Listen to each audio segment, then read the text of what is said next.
And welcome to the studio. We are inside the studio with another author. She is Jen Braaksma from Ottawa, Canada. And I'm very excited to have you here because you are a YA novelist, and this is a fantasy novel called Evangeline's Heaven.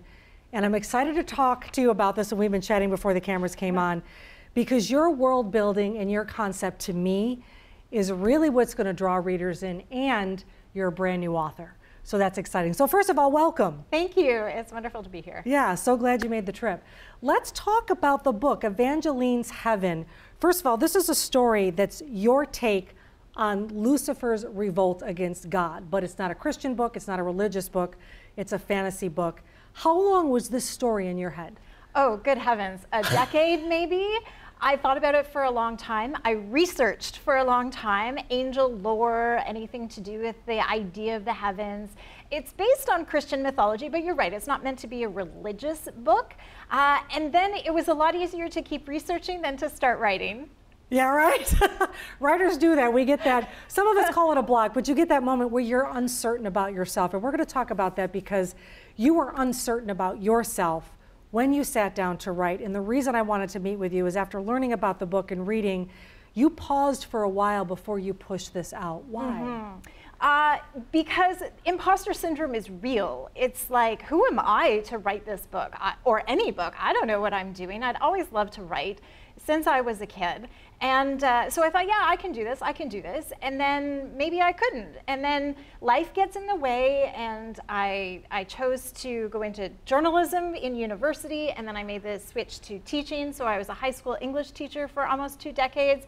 And I had this ridiculous thought that, oh, I can just write in my spare time.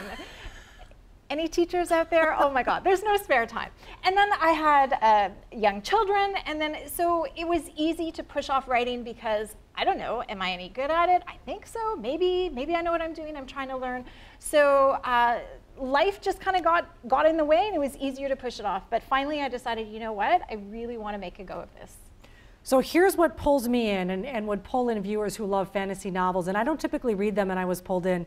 You built a concept. Your world is based on 7 different levels of heaven.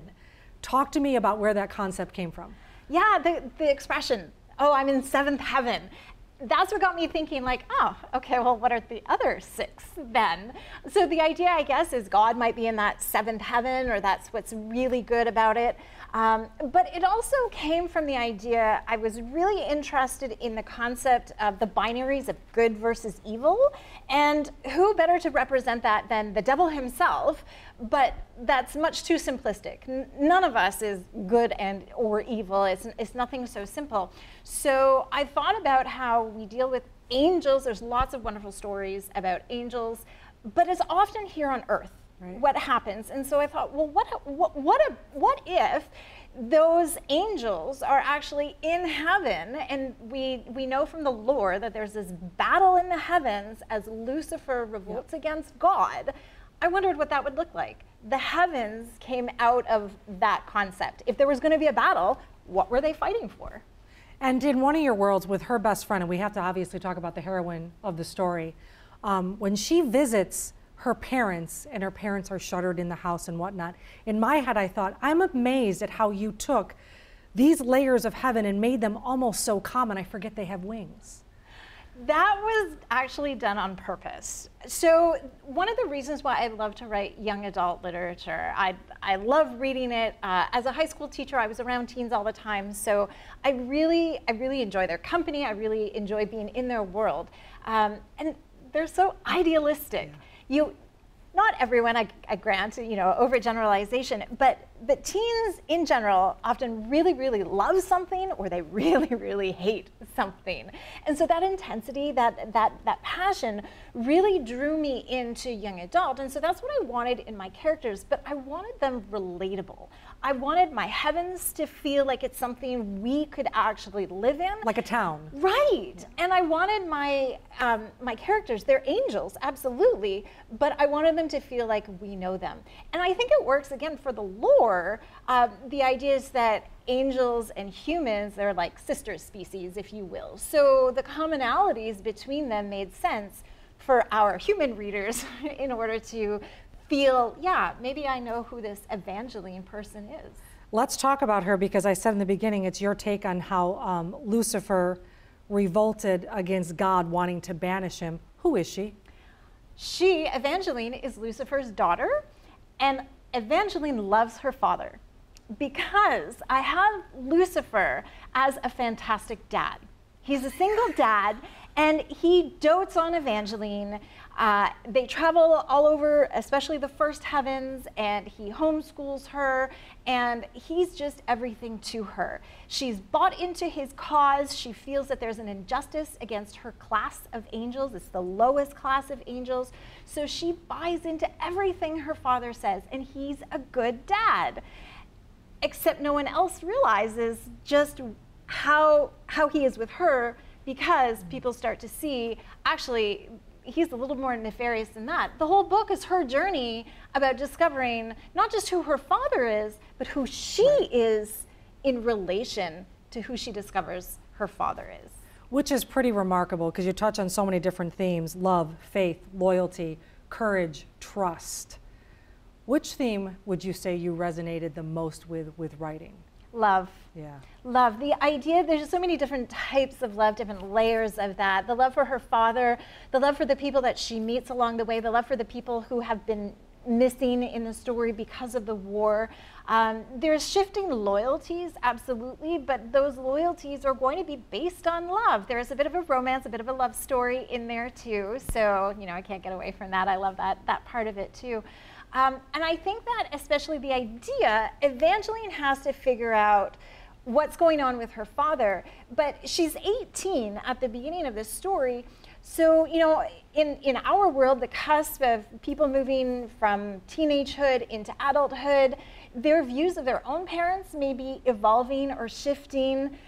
So who are we against our parents, but also recognizing that our parents may not be you know, this ideal hero that, in Evangeline's case, that she felt her father was. Mm-hmm. It's very, very intelligent writing. Thank you. Just a shift here. You mentioned you were a high school teacher. You had a shift in your career, and this book had something to do with it. You're a book coach, and I want the audience to know this, because I said earlier, everyone has a book in them. We all have a book in us, and sometimes we don't want that book to come out because we don't think it's good enough. We don't think we have the talent. What do you do as a book coach? I help writers at any stage of their writing. So people who have never written a word in a book, but they have a story to tell, either fiction or memoir. There are other book coaches who help with non-fiction books. That's not my specialty.